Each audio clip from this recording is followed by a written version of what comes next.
Ian and I will talk today a bit about what we call meta-methods research, which is basically just taking a research literature by its face value.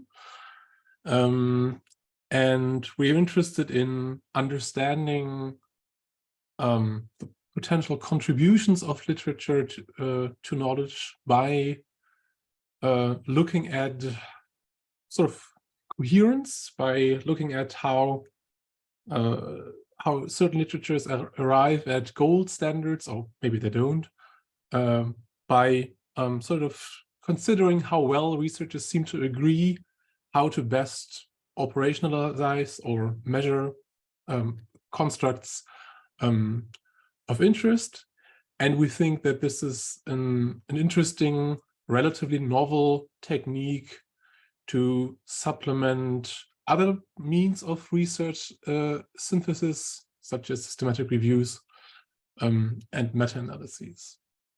So for the psychologists here, this is not new. Psychology has gone through a phase of sincere self-examination, by which we have started to consider certain practices that were treated as just given, as this is just how science works. And for the past decade or so, I think we've started to seriously look at those and try to understand what effect they have on the usefulness, but also truthfulness of literatures. And again, speaking as a psychologist, I can say, what have we learned? Well, we have learned that a lot of studies fail to replicate even cherished textbooks, classics.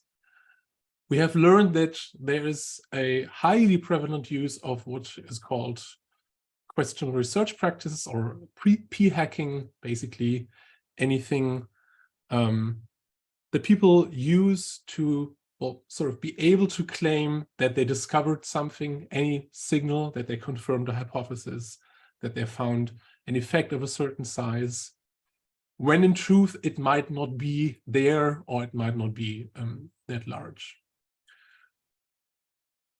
We also know that there is a systemic preference for statistically significant results, and this sort of together, I think, has eroded trust in psychological science, and it should have eroded trust. I think this is the right response, is that people should be more skeptical of psychological research, and I think at least in some corners of psychology, this effect is true. I think skepticism grows. Now the question is how to properly apply it. So we've learned that introductory textbooks, meta-analyses, literature reviews, policy statements, they all build, of course, on decades of cumulative research. But the problem we're facing now is that we kind of assumed that since these types of texts, they sort of summarize the research, that on average they must be reliable. But now we've learned they might not be. The texts clearly give some sort of summary statements. They may even make practical recommendations. But the issue is that we kind of cannot really be sure how rigorous this empirical knowledge was obtained in the first place. There are some known knowns and known unknowns. For example, we know that the reliability of psychological research is threatened by p-hacking, and by p-hacking I mean sort of a very broad class of behaviors aimed at increasing the probability of obtaining statistically significant results. We know there are effective p-hacking strategies. We also know psychologists p-hack a lot.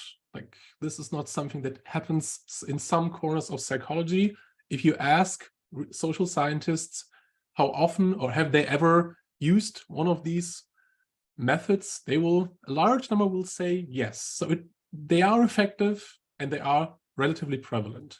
And this can be, as I said, a broad class of behaviors. Like it can include omitting dependent variables in publications. It can mean that data or data points are excluded after looking at them and after seeing what the impact of including those would be. It can mean that unexpected findings are reported as predicted, something also known as harking. And we also know there is publication bias. So these are things that we are relatively certain of. The problem is, even with this sort of general knowledge about the psychological literature as a whole, it doesn't really help us that much when we read any particular paper, right? We can have a general understanding that p-hacking is something that occurs, and we maybe even have an understanding that it occurs at a uncomfortably high rate. But when we read an individual paper, it's sort of difficult to say if that paper is p-hacked or that literature is biased or how well researched that effect actually is, or if we can trust that meta-analysis. And that is an issue I'm also facing sort of every day, because the modal response cannot be to not trust anything, to just disregard all of research. But we also cannot assume, oh, that this is happening, but it's surely not happening in my corner of research. And that phase usually is a problem for us because we really can't say one way or the other, because, well, by definition, p-hacking works through omission, right? So we're usually not given all the facts we would need to say whether something is p-hacked or not. So identifying whether particular results are p-hacked is intricate. And again, there are certain statistical techniques which you may encounter in the literature: TIVA, R-index, p-curve, and they all can demonstrate that a literature is biased, and this can be helpful, of course. But then again, the biased estimation techniques are less effective in identifying sort of specific topographies of p-hacking. So we can see, literature taken together is probably not that great at estimating, I don't know, something like an average effect, but still it's sort of unclear why. We know there are p-hacking strategies like outcome switching or controlling, like for sex, age, etc., when it helps the significance test, or that you can use multiple computation techniques, but we usually really don't know whether these procedures were appropriated to produce inflated proportions of statistically significant results. Now, the promise of meta-analyses as an instrument is sort of that they can be used to inform researchers or any reader, essentially, about the mean and variance of effects in the population, the variability of this effect across studies, and potentially important moderator variables that will be present or measured in some studies, but not others. And the promise, again, is that they do so by sort of pooling together studies that belong together, that are from one coherent literature, for example, but from a literature that asks the same research question, or a literature that studies the same phenomenon, or a literature that can be grouped by its methodology. So, for example, you might be inclined to say you can conduct a meta-analysis on all studies using certain tests of intelligence, for example.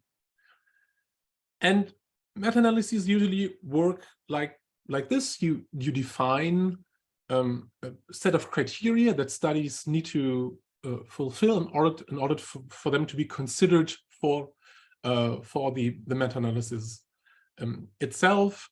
Sometimes they distinguish between regular studies and studies of certain that fulfill even greater qualities, certain gold standards. And then we can, of course, also apply the aforementioned bias estimation techniques to the selected population of studies. The issue is, of course, that usually p-hacking and publication bias work in conjunction, right? They're not the same, but they usually are simultaneously present. And this, I think, is really problematic for quantitative research synthesis, which is definitely the preferred method in the psychological literature. These techniques may reveal that some bias is present in a population of statistical results from a range of studies, but we usually don't know from these tests whether these effect sizes are affected by publication bias, p-hacking, or their interaction. And this sort of threatens the fundamental assumption of meta-analysis, which usually is that when we repeatedly observe an association in a literature, so if we see across 10, 20, 30, 40, 50 studies, if we see the same sort of effect to emerge from the data, then we sort of should be comfortable to conclude that the effect, whatever it is probably real, even though we may not be able to estimate its exact size, for example. But the issue with this assumption is that it kind of requires that the studies actually measure the same thing, that they look at the same phenomenon, that there is a certain consistency of methods, right? That we understand the methodology of studies to actually reflect what we're interested in.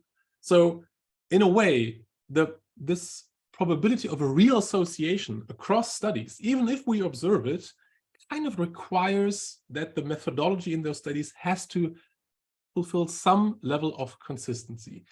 If everybody was doing what they think is best, this might also produce a literature that reflects something, and maybe even that literature has sort of a coherent statistical outcomes, but it's less clear whether each study actually reflects the same thing, looks at the same effect in that sense.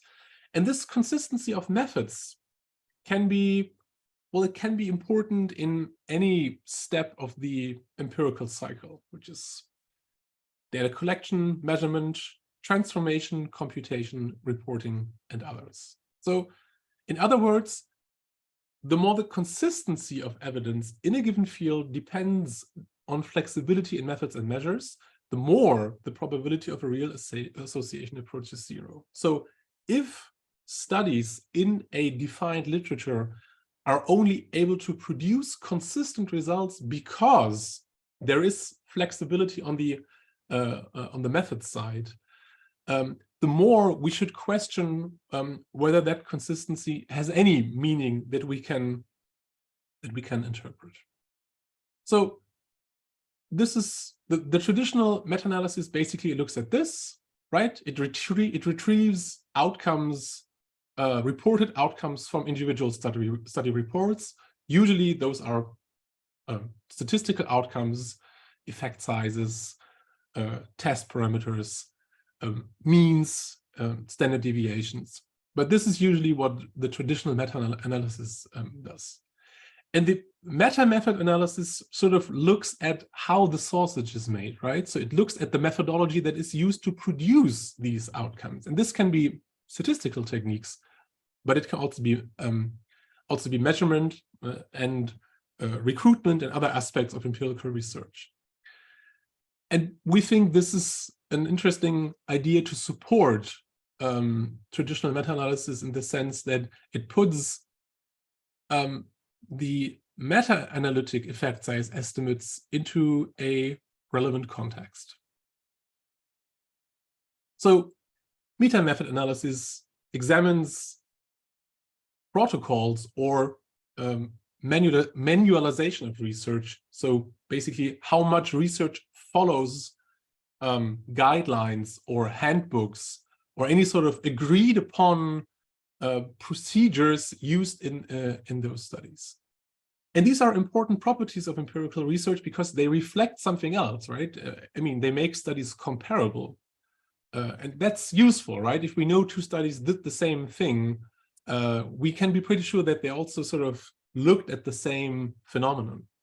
But it also means if we see that there is in the literature, that there is this sort of standardization, that protocols have been agreed on, we can take this as a sign of maturity. We can take this as a sign, oh, the researchers actually came together, and by some process that may be different across fields, they arrived at sort of a gold standard, which may change in the future, right? But at least there's some sense of, you know, shared understanding of the object of interest. And generally speaking, standardization, right, prescribes the how. So how you should do something across studies, across study sites, across populations, to reduce any other influence, right? So if we're all following certain protocols, and if we try to do this closely, it should reduce the, well, noise that just happens in empirical research when we're not really 100% sure how things should be done. As such, I think standardization is actually a prerequisite for meaningful research synthesis. So this sort of minimal agreement on how certain things should be done has to be there in order for meta-analysis to make any sense at all, in my view. It reflects mutual understanding of constructs, and it also sort of reflects that there is an understanding of the meaning of evidence, right? If it's really, if there are two stark differences between studies, but they all are considered to be reflective of the same process or phenomenon in the psychological literature, then this sort of implies that we have very different ideas for what evidence for something or against something would actually look like. Positive side effect is also that it kind of supports issues of reproducibility, robustness, and replicability, because if we claim to have followed certain procedures, then it's a lot easier to compare studies and to replicate studies, rather than if we have to guess what somebody probably did in the procedure of an experiment or observational study. Now, I've talked about p-hacking before, and the fact that p-hacking is kind of associated with the omission of information. And I still think this is true. So just from reading papers, you won't really be able usually to understand what actually happened in the lab. But other things are reported. There are certain requirements for research reports that would be strange if they weren't sort of supplied in a paper. And we can leverage this to make a conservative estimate of standardization in a given literature. We can use this to compare studies with each other, which is interesting because sometimes you discover that when there is a great degree of standardization, that individual studies substantially deviate from that standard. And that can tell you something very important. It can tell you that maybe a study means, or the results of a study means something else than the large body of studies that exist in a given field, which can be, can reveal important moderators or the consequences of methodological decisions. It can also reveal that somebody in an individual study might have been p-hacking their data, because otherwise maybe there was no good reason to deviate from a given standard. More interestingly to me is research discovering that there is sort of endemic flexibilities, so that there are areas where there is no standardization, where just no protocols exist, and no sort of movement towards agreeing on anything is actually visible. And this again can be discovered through basically reading the papers and sort of systematically assessing decisions in the empirical process. And we've brought you a few examples from our own research where we've done this with different psychological domains. The first example is laboratory aggression research. Even if you're not familiar with it, you can probably imagine that aggression research is a relatively important topic of the psychological universe, because aggression is usually something of great societal interest as well, and it's a relatively large field. I guess you could say many different measures of aggression do exist. Most of the research is done in observational settings, so usually with survey instruments or other reports, so reports about someone else, for example, teachers reporting about aggressive behaviors of students. But there is a substantial literature examining aggression in the laboratory. So there are the benefits of the laboratory. Well, the supposed benefits are that you have a greater degree of control over the process that you're looking at, basically, right? So in the natural environment, the issue with studying aggression is that it's sort of difficult to distinguish between cause and effect, right? It's highly interactive, and you can never be really sure what has sparked a certain act of aggression. Whereas in the laboratory, you have a great degree of control over the situation and even the sort of the type of aggression that you allow research participants to even show in the laboratory. Now, the most commonly used task to measure aggression in the laboratory is the competitive reaction time task. And it's disguised as a game against another research participant, which doesn't actually exist, but this is what you tell your study participant. And the game works like this. Before each trial, participants set the intensity of a noise blast, right? So an unpleasant noise that supposedly the other participant will hear through their set of headphones. And this setting made in each round anew is the measure of aggression in this paradigm.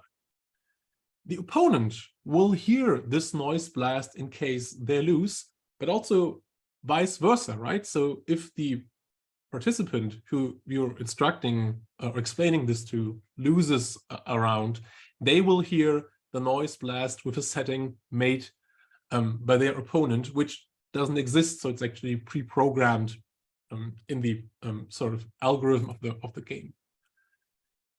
Then the participants either hear or see a signal, and they have to press the spacebar as fast as possible. And if you're faster, you win this round.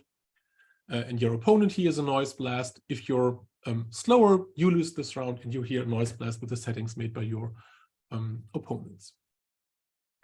Now, if you look at the literature, just by reading the studies, there appear to be many different ways to conduct the procedure itself or to analyze the raw data. So let's say we have participants play this game for, let's say, 20 rounds.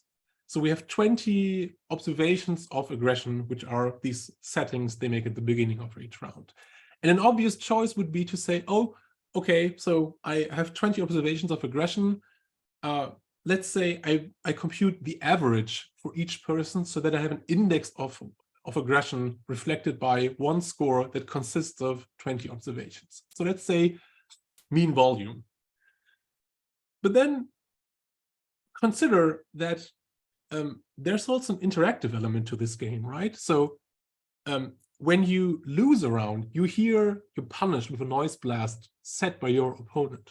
So maybe in the next round, you will sort of take revenge on the other party, right? So maybe it is advisable to distinguish between volumes after wins and after losses. Now, volume isn't the only way you can set the intensity of a noise blast. Some studies allow participants to also do this with duration. And accordingly, you can also distinguish between duration after wins and after losses. Of course, then you have two scores, a volume score and a duration score, or maybe you have four scores. So mean duration after wins, mean duration after losses, and the same for volume. So maybe it's also a good idea to combine the two, or to draw a square root of one of them, or to logarithmize one of them, or to compute separate means for different groups of trials, or to summarize standardized volume and duration scores, or to count how many high volume settings, basically how many times the participant said, let's say, volume from 8 to 10 on a scale from 1 to 10. Or we just look at the first trial, discarding all other trials. So these are all already quite a large number of different versions of the same thing. But if you look at the literature of the CRDT, which is huge, like this is like 150 studies or so, you will see that there are a lot of ways reported in the literature that are used to compute sort of a final index of aggression for each subject. In fact, you can see that almost for each new study, which is the red area, almost for each new study, there's also a new quantification strategy, right? So every new study introduces a new way to compute raw data into a score that is then used to reflect aggressiveness. Accordingly, most of these are just ever used once, right? So this is the blue bar on the bottom, and you can see like 100 out of roughly 140 strategies is only ever used once and never used again, with a few being used recurringly, such as the mean volume or the first trial.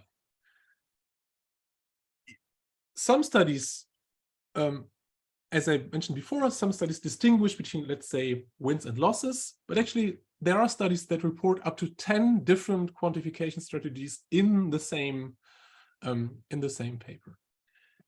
Now, from this, you could then come to the conclusion that, well, this literature appears to be not well standardized. Maybe the issue is just that there is no protocol, that there is no handbook for this procedure, right? There's just this general description of how this game works, but then the actual implementations are not specified anywhere. So researchers across the world interested in aggression and doing laboratory research, so they set up their own version of this paradigm.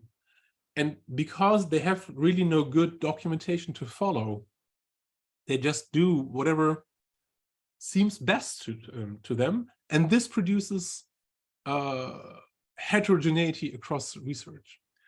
Well, but then if you look at the researchers or the labs implementing this task, you will see that the large majority of different versions of this task is actually produced by the same people. So if you look at the dots on the right side of this graph, you will see someone, for example, with 12 publications. This is the rightmost dot, 12 publications in which 29 strategies are reported. There's someone else with like 8 publications and 19 strategies, etc., etc. And if you take the 10 most prolific authors, so the 10 authors who use the CRTT the most in their publications, or who have the most publications reporting studies with the CRTT, you will see that they account for roughly 75% of all quantification strategies. Now, you may ask why, and I certainly asked this myself. And there may be good reasons to deviate between studies. Maybe there is actually a substantive difference between, let's say, the first trial and the other trials. And maybe for good reason in study A, researchers just look at the first trial, and study B, they look at other of the observations in this task. However, we actually have no idea whether this is true or not. We are not given this information. We're just being told we use the CRTT, and this time we analyzed it this way. But there is hardly ever any justification given. And if you ask me, I don't think there usually is a justification for at least some of these decisions, right? So I think it would be difficult to come up with a good explanation why you're, for example, square rooting duration in study A, but not in study B. I don't think like there's a theoretical consideration behind this. I think it's mostly just p-hack.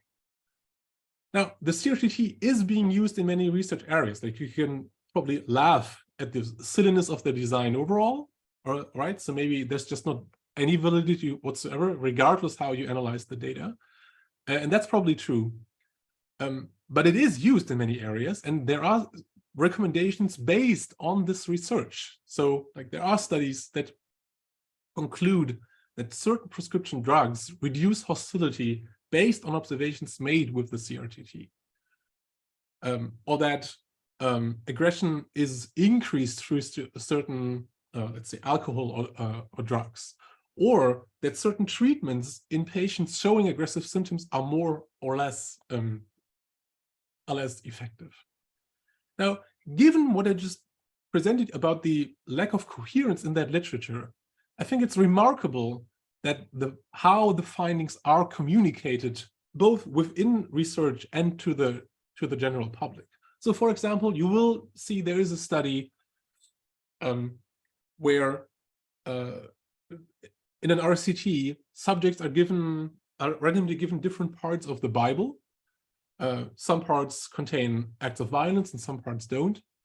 And afterwards, participants do the RCT, and supposedly the participants in the study, in the condition with the violent parts, are more aggressive than in the other condition. The conclusion in this paper is that this is a mechanism how religious terrorism occurs. I think it's, I mean, this is sort of would be, I guess, an inappropriate conclusion, even if there was just one standardized version that people are using all across the world. But given that there is this extreme heterogeneity, I would not be comfortable with concluding anything based on variations of a task that just have occurred once in the literature and that seem to change a lot within laboratories rather than between.